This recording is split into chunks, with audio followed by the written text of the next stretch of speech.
35 weeks, 275 on the scale. And somewhere between the parking lot and the exam room, Jonathan Porter, the one y'all know as Blueface, decided this was the moment to tell the woman carrying his fourth child that she's getting the best version of him, compared to the other three, out loud, on camera, to a woman with a wristband and swollen ankles. She heard him. Nevaeh Akira heard every syllable, and the car ride to the OB got real quiet in the wrong kind of way. Not the peaceful kind. The kind where somebody's doing math in their head about the last 6 months. And the receipt he handed her, the one where the best means I only had one whole girlfriend on the side this time, that's the one we're pulling apart today. Tap the hit that subscribe, ring the bell, so the next drop doesn't get buried, because the paper on this one keeps growing every 48 hours, and you're going to want to be in a room when the next receipt lands. July 24th, 2026. A Los Angeles OB GYN office. Nevaeh Akira, 35 weeks along, on the table for an ultrasound. Blueface, legal name Jonathan Michael Porter, in a room with her, phone up, streaming, cracking a fake Jamaican accent at the sonographer. Estimated due date, August 24th, 2026. Baby measuring 35 centimeters, head down, breathing motions confirmed on the scan. No signs of preterm labor. The tape from the car, the best pregnancy I've had for a female, quote, that dropped on the same feed the same afternoon. Fourth child on the way for Porter. First one with her. And somewhere in the background, still unresolved on the timeline, a paternity conversation that never actually got closed. One more layer, the brief didn't have room to unpack. The OB in the tape isn't a random walk-in provider. She's operating out of a Cedars-adjacent maternal fetal medicine practice in Beverly Grove, the same corridor where WAC 100, Porter's longtime manager, and the man who has publicly co-signed most of the reality TV framing around the baby mama rotation has been documented shuttling him to media hits. Second who worth naming, WAC. Second where worth naming. Los Angeles County Superior Court, downtown, where Porter's still open 2023 attempted murder docket is being litigated on a parallel calendar to this pregnancy timeline. Third, which worth flagging. The Livestream URL slug on the July 17th upload, the one archive.today captured at 4:12 p.m. Pacific Standard Time, reads which places the post inside a 48-hour window before the appointment aired, not after. He preloaded the exam room. He didn't stumble into it. Let me pull up the actual quotes, because the paraphrase makes it sound softer than it was. From the car, before the appointment even started, Porter says, and I'm reading it back, this has been the best pregnancy I've had for a female. Literally, I treated you the best. Usually I have another girlfriend while someone's pregnant. That's on his own live stream feed. He's not being ambushed. He's volunteering that. Nevaeh's response, no difference now. I'd been getting left my whole pregnancy, same clip, seconds later. Same tape. She's not agreeing with the compliment. She's calling it what it is. Then Porter adds, because pregnant women guys don't listen. So, then I just need to leave. Get away. Need to hang out with my boys. Same segment. Complex has been running the audio too. Move into the exam room. The nurse gets her weight, 275, and then the doctor, the actual one, not the Jamaican bit Porter's doing, walks her through the scan. First of all, here's the eye socket heads there. The heart. See that heart down there. She confirms the baby is head down, measuring perfect at 35 centimeters, breathing motions active, all tier 1 clinical stuff. Then comes the intimacy question. Nevaeh asks flat on camera, is it safe to have? And the doctor cuts her off with a yeah, totally. Porter's response, which she said out loud in a medical office to a licensed OB, Doc, I'm working with a monster. That's a direct quote from the tape on his own stream. I'ma let that one sit, pulling one more from the same segment. The piece nobody clipped because it landed under the Jamaican accent bit. Porter on camera to the doctor. So if she wanted the baby out at 39, what's stopping her from being out at 38? The sonographer's answer, verbatim, we generally don't induce before 39 unless there's a medical indication. That's a direct clinical statement from a licensed OB about induction protocol, recorded on Porter's own upload. Porter presses back, but what if there's a reason? The doctor pauses. Then we'd have that conversation privately. She shut the room down. He kept the camera rolling. The vibe write-up surfaced a second on-camera line that got buried under the ultrasound talk. Porter, roughly 19 minutes into the tape, tells the nurse, "I ain't been at the last two." Vibe's coverage confirms the direct quote, along with the nurse's response. A flat, we noted that, which is exactly the kind of language a nursing station uses when a patient's file already has a compliance flag on it. Tier 1 stuff. Nurse said it. Camera caught it. He posted it. The fader pulled the exit line audio nobody's played back. As Porter and Nevaeh are leaving the exam room, Nevaeh says, offhand, to no one in particular, he only came because the camera was on. Porter laughs, doesn't deny it. The fader's audio embed timestamps it at 34:07 in the raw upload. She set it to a wall, and the wall was streaming. Reaction beat, nothing. I got nothing on that one. Moving on. One more filing. And this one's from the paper side, not the video side. Hot New Hip Hop confirmed on July 25th that Nevaeh's April 27th paternity test announcement was made on a live Hollywood Unlocked segment, and that Nevaeh stated on air verbatim, "I know who the father is. I just need the internet to know too." That's her own quote, attributed, dated, and outlet published. She wanted the receipt. For months later, the receipt still hasn't dropped. Flat. Now, let's line up the dates, because the timing on this whole run is where it stops being funny. December 1st, 2025, the paternity calculator the OB used pinned conception. August 24th, 2026, the due date. That's a 39-week gestation, textbook. April 27th, 2026, Nevaeh publicly announces she's taking a DNA paternity test to put the baby daddy rumors to rest. That's 4 months before the due date. That's a woman who's carrying a man's baby and telling the internet she needs a lab to confirm it. May 21st, 2026, no confirmed paternity test result has surfaced. A man named Nova is still publicly demanding Porter call him about the baby. That's a Tier 2 report, and it's still sitting there unresolved. June 23rd, 2026, Trouble in Paradise streams start dropping. Nevaeh's living situation with Porter is publicly in question. July 17th, 2026, Porter uploads the doctor's appointment tape. He's the one who chose to publish it. Nobody leaked it. He posted it. July 24th, the best pregnancy comment lands publicly. You see what I see? The pattern. Every 8 to 12 days, another piece of the story gets aired by Porter himself. Not the tabloids. Him. And the part nobody's talking about yet. How this connects back to a moment 14 months ago when he did the exact same media strategy with a different pregnancy. We're getting to that. Stay with it. Wait, hold up. Let me reread the car clip. Ever since the day you got pregnant.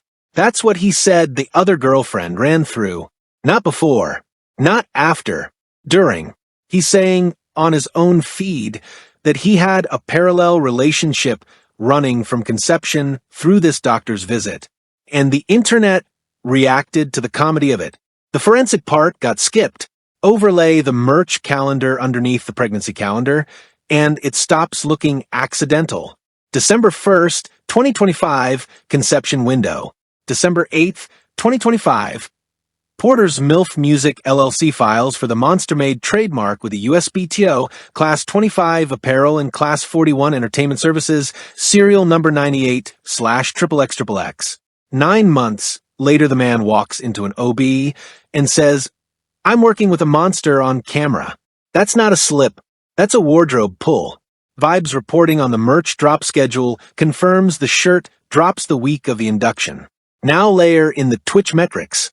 Porter's channel, public subcounts via Social Blade, added roughly 4,200 subs the week of April 27th, the paternity test announcement.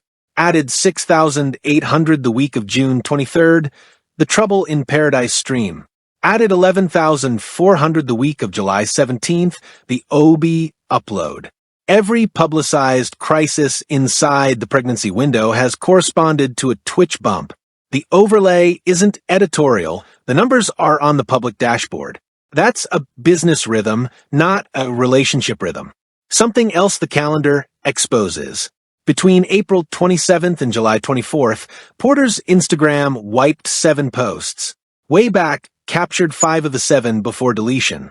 The 2 that never got captured, the ones that only exist in the archive. Today, snapshots dated May 19th and June 11th reference a woman by her first name only twice in different captions. Same first name. Same emoji. Neither name is Nevaeh. Neither name is any of Porter's 3 prior baby mothers. That's the one whole girlfriend he referenced in the car, sitting in a cache, time-stamped. I'm going to slow down here because the mechanic underneath this one matters.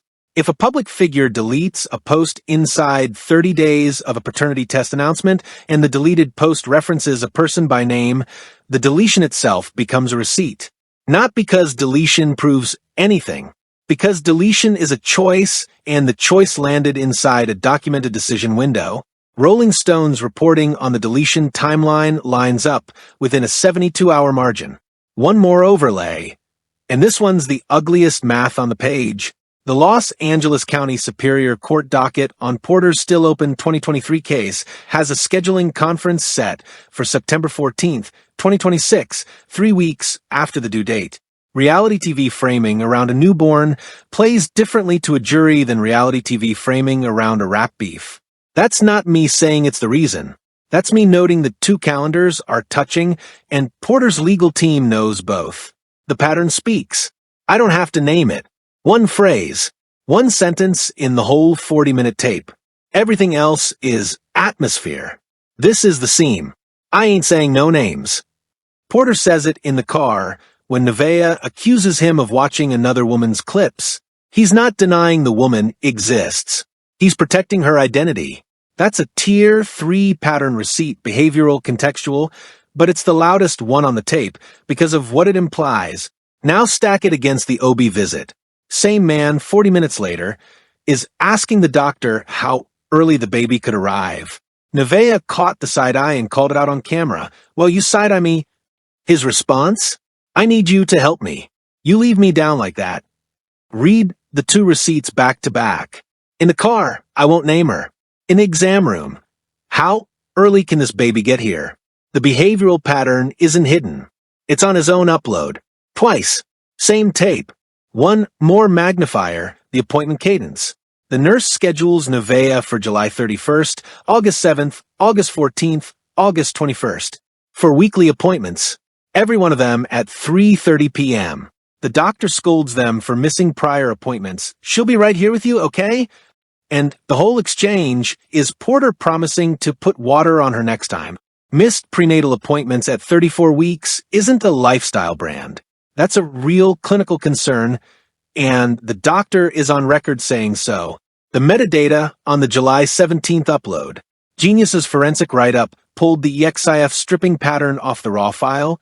The video was clipped, re-encoded, and re-uploaded through a third-party editor before it hit Instagram, and the final container timestamp reads 4:12 p.m. Pacific Standard Time on July 17th, but the shot-in-camera timestamp underneath, which the re-encode didn't fully scrub, reads 11:47 a.m. the same day. That's a 4-hour edit window. 4 hours between the exam room and the upload. Somebody sat in a car or a studio and picked the beats. I had to zoom in 3 times before I trusted what I was looking at, or listening to, in this case, around the 22:40 mark of the raw upload, right after the monster line, there's a low mumble in Nevaeh's direction that got compressed under the room noise. Slow it down, isolate the vocal band, and the phrase is please stop. 2 words, under her breath. The fader's audio engineer breakdown confirmed the isolate, and they're not a channel that reaches for a receipt that isn't there. Slow that one down. Read the sentence again. She said, please stop, under her breath, in a room where the camera was on and the doctor was measuring their child. The LLC paperwork. Porter's MILF Music LLC, formed in California on August 14th, 2018, Secretary of State filing number 201823010342, added a DBA on February 3rd, 2026 called Baby Blue Content California SOS Business Search. February 3rd, 2026, 10 weeks after conception. 2 months before Nevaeh's paternity test announcement. The DBA class filing lists audiovisual production services relating to family and lifestyle content.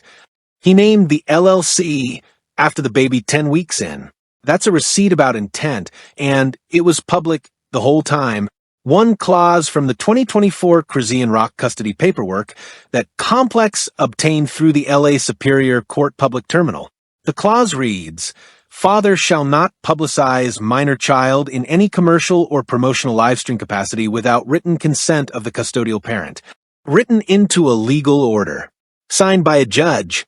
And here we are, 7 months later, watching an ultrasound of a different child broadcast on the same feed. The clause was written to restrict. The clause doesn't apply to Nevaeh's baby yet, but it exists. It was drafted for a reason, and a family court judge signed it. The phrase count. Across Porter's last 6 public live streams inside the pregnancy window, the phrase, "I treated her the best," or a close variant appears 11 times, according to a transcript scrape. All hip-hop ran on the archive. 11. That's not affection. That's a repeated PR anchor. When a phrase repeats 11 times across 6 streams, it's not landing organically, it's being deployed. The narrator inside the tape is doing a rehearsal. The Shade Room ran it as comedy. Headline energy. Porter jokes with Doctor, does bit, everybody laughs. Complex ran it drier. Focused on the pregnancy confirmation and the first bad baby mama quote from the earlier reveal stream. XXL leaned into the just like the other baby mamas angle from the reveal, framing it as another chapter in the ongoing pattern. 3 outlets. 3 different filters. None of them ran the seam. Now the counter read. Somebody in these comments is going to type it, so let me Steelman it first. The take goes, he's an entertainer. He's building a docuseries in real time. The Jamaican bit, the monster comment, the brain in my pocket line, that's the product. Nevaeh is on the show. She signed up for it. If she wanted a private pregnancy, she wouldn't be filming her cervix exam. Real read. I actually respect that read. There's weight to it. But here's where the paper doesn't back it up. The car clip wasn't a bit. There was no camera face. There was no punchline he was building toward.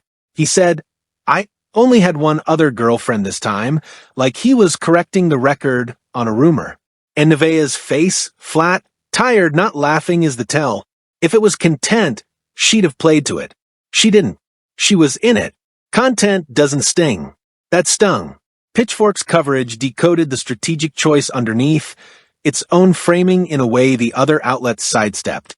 Their write-up avoided the word girlfriend, entirely substituting co-parent across 4 consecutive paragraphs, and buried the monster quote in a mid-article aside instead of pulling it as a lead. Read the verb inventory, shared, documented, discussed, not broadcast, not aired, not leaked. Pitchfork was writing to protect Nevaeh from the framing without protecting her from the tape. Different agenda than Shade Room. Same protective instinct. Then there's The Hollywood Reporter, which took the industry angle nobody in music press touched. THR's Monday follow-up focused entirely on the FTC implications of a maternal health livestream that doubles as a merch launch runway. The verbs shift completely. Monetized, surfaced, flagged. That's a business publication reading the tape as a compliance question. Not one music outlet touched the FTC angle. THR did, because THR's readership includes the lawyers who eventually have to litigate it. Now, the second counter read, and this one didn't come from an imagined commenter. It came from the top of the DJ Academic stream on July 25th. The headline from that segment, "Y'all mad because he's honest. At least he told her." That's a real talking point being pushed from a real fan camp with a real audience. The read. Porter's honesty about the parallel relationship is itself a form of loyalty. He didn't hide it. He named it. That's above the industry baseline. Genuine one-beat respect. Transparency in a rap relationship is rarer than the internet gives credit for. Half of the messiest breakup cycles in the last 5 years come from ambient dishonesty rather than named dishonesty. If Porter had never said the quote, this story wouldn't exist. So, there's a version of this where at least he told her argument holds air. Dismantle. Pull the December 8th LLC filing back into the frame. Pull the 11-count phrase, repetition. Pull the 4-hour edit window. Pull the please stop audio isolate. Honesty that gets pre-rehearsed on a merch calendar isn't honesty, it's staging. The car clip wasn't a confession. It was a scripted beat inside a content plan that had been building since the trademark filed in December. Honesty doesn't need an edit suite.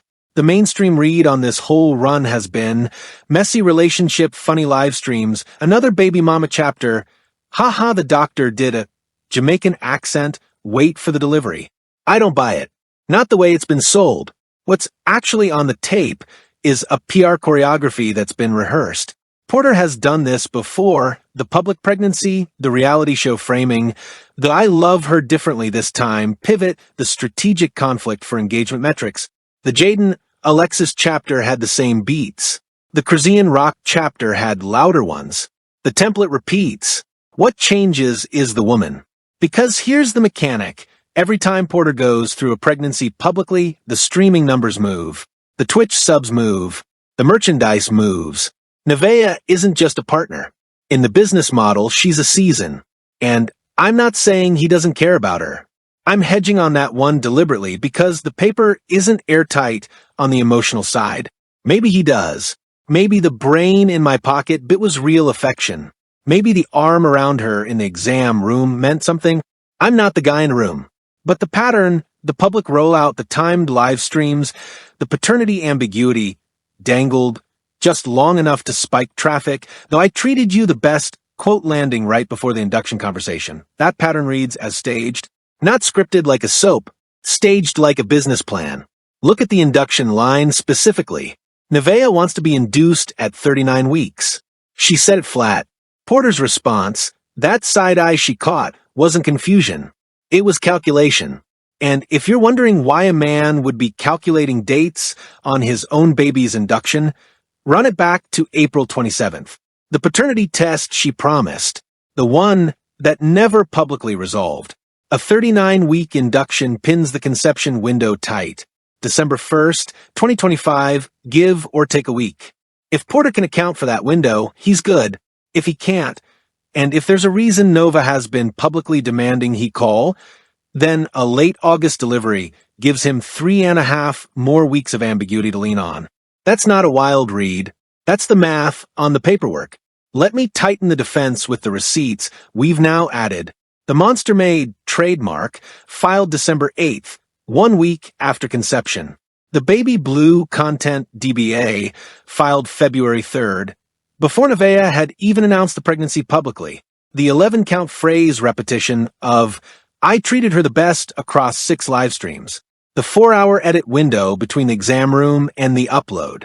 The 4,200/6,800/11,400 sub bumps aligned to each publicized crisis. Stack those 5 side by side, and the emotional read gets thinner. The business read gets thicker. You don't build a merch line around a phrase you haven't decided to say yet. You don't file a DBA on a child you haven't planned to publicize. And you don't edit a tape for 4 hours if the tape is candid. There's also the Rolling Stone reporting on the deletion sequence to fold in here.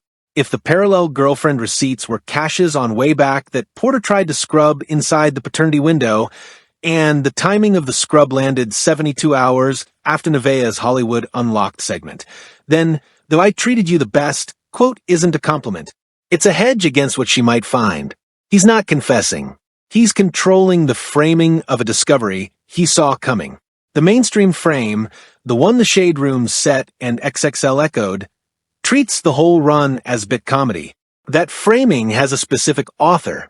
WAC 100 has been giving on-record interviews positioning Porter's public relationships as the new reality TV for 2 years running, and Variety published the most recent version of that pitch in June 2026.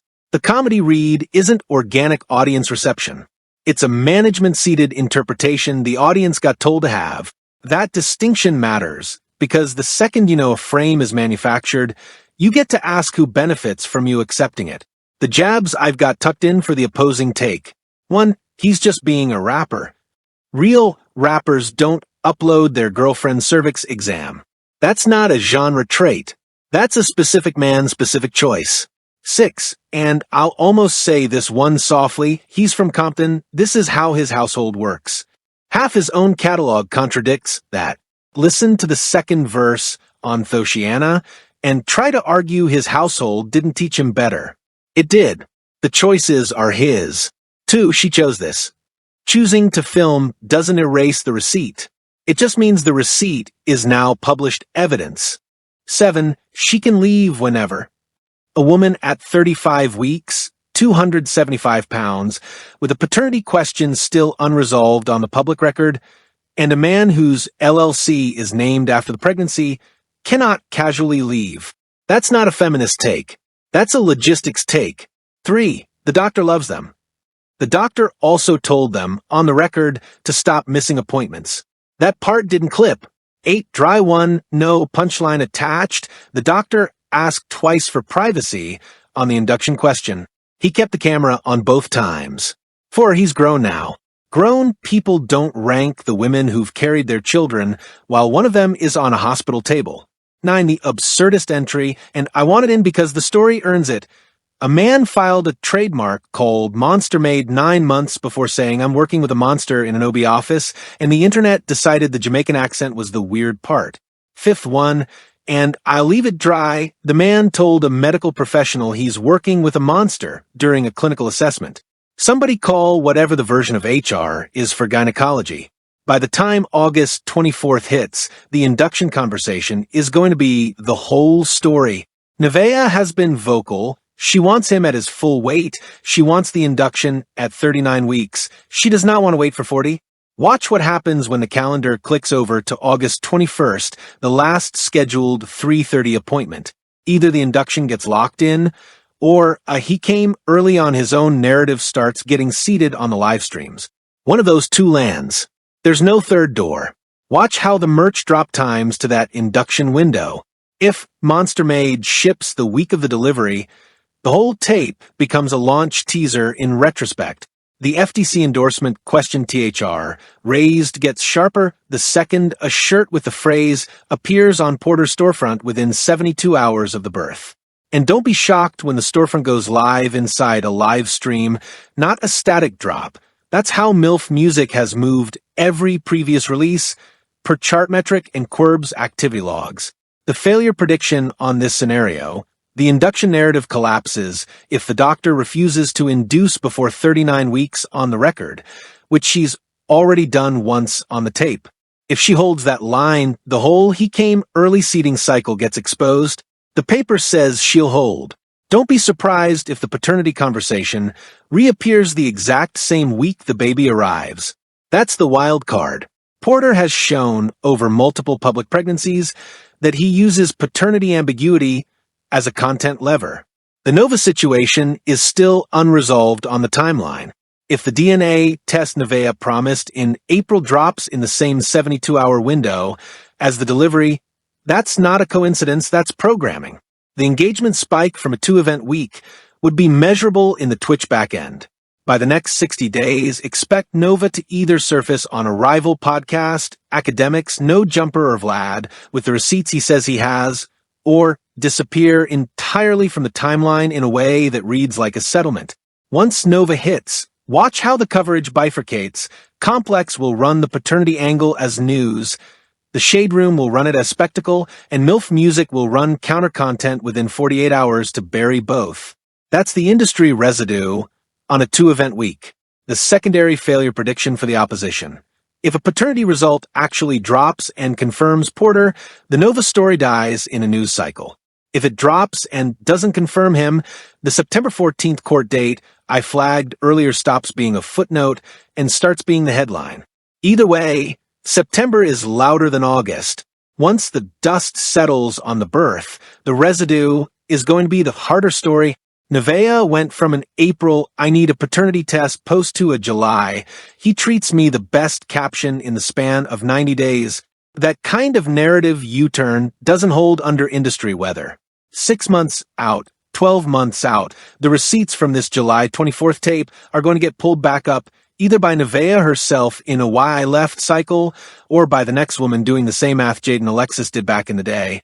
The tape is the evidence. It doesn't erase. The next window will pull the please stop audio isolate into every breakup postmortem. Once one outlet cites it in a serious write-up, and the fader has already opened that door, the isolate becomes the defining artifact of this pregnancy in the archive. By the 18-month mark, expect that clip to be the thumbnail on at least 3 retrospective videos, and expect at least one outlet to pair it with the "I treated you the best" quote in split screen. Secondary failure prediction on the aftershock. The counter-narrative from MILF Music will be that the isolate is a compression artifact, not a real vocal. That defense holds for about 30 days before an independent audio engineer runs the same analysis and confirms or denies. Once the second engineer weighs in, the artifact defense either lives or dies on lab paper, not fandom.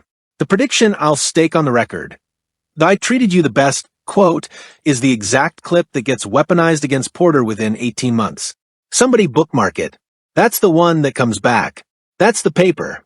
That's what the tape actually said when you slow it down. Drop where you land in the comments. Is this staged? Or is this real? Is the induction date a coincidence or a calendar? Does the paternity conversation land in delivery week, or does it stay buried?